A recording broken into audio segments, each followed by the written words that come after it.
Herkese merhabalar, ben Huri. Huri Metek Mutfak'ta kanalıma, mutfağıma hoş geldiniz. Zeytinyağlı, portakallı harika bir pırasa tarifi hazırlıyorum. Tarifimi hiç bekletmeden hemen başlıyorum.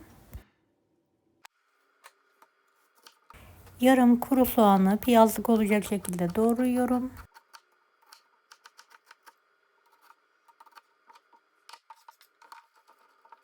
Geniş bir tencerenin içine aldım. 1-2 yemek kaşığı zeytinyağla kavurmayı bırakalım. 1 adet havucu videodaki gibi keselim.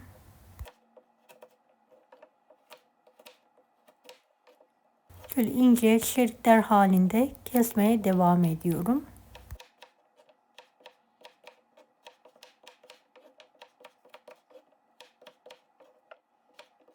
Beni hangi ülkeden veya şehirden izliyorsunuz merak ediyorum. Yoruma yazarsanız sevinirim.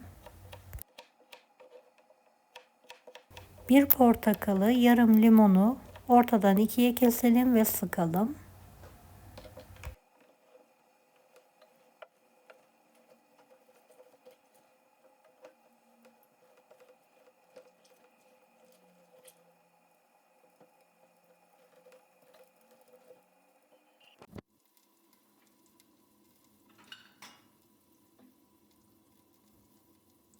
Evet, soğanlar kokusu çıkana kadar kavuralım. Kokusu çıktıktan sonra havucu ekleyelim. Kavurma işlemine devam edelim.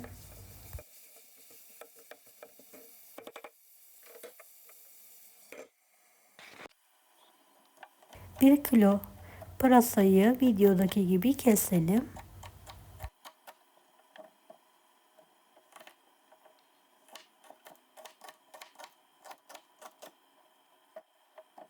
Pırasayı kestikten sonra tekrardan yıkıyorum ve fazla suyunu süzdürüyorum.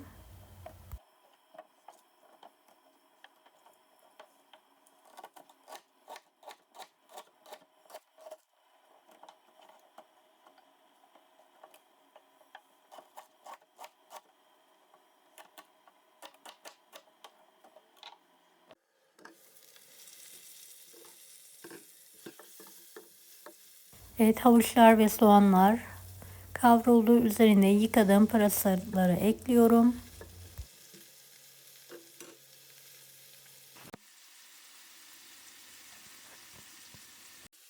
4 çay kaşığı tuz ekliyorum.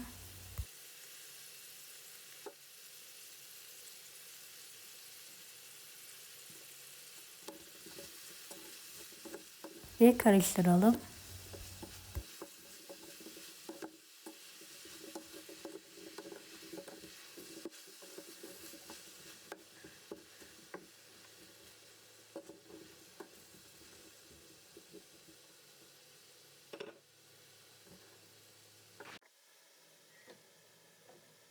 Portakallı limon suyumu da üzerine ekliyorum.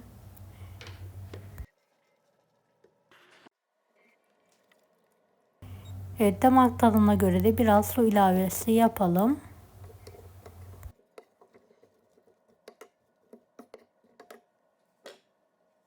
Kapağını kapatarak pırasalar yumuşayana kadar pişirmeye bırakalım.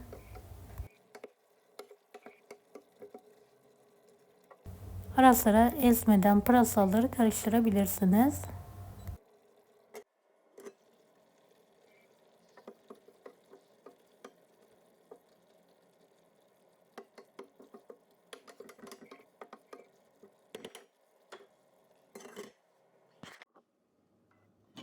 Evet, artık yemeğim pişti. Altını kapatıyorum ve kendi halinde biraz soğuduktan sonra ikrama hazırlayabilirsiniz. Bol ekşili zeytinyağlı pırasa tarifim yemeğe hazır. Deneyecek olan herkese şimdiden kolaylıklar dilerim. Kanalıma ücretsiz abone olmayı unutmayın. Allah'a emanet olun. Hoşça kalın.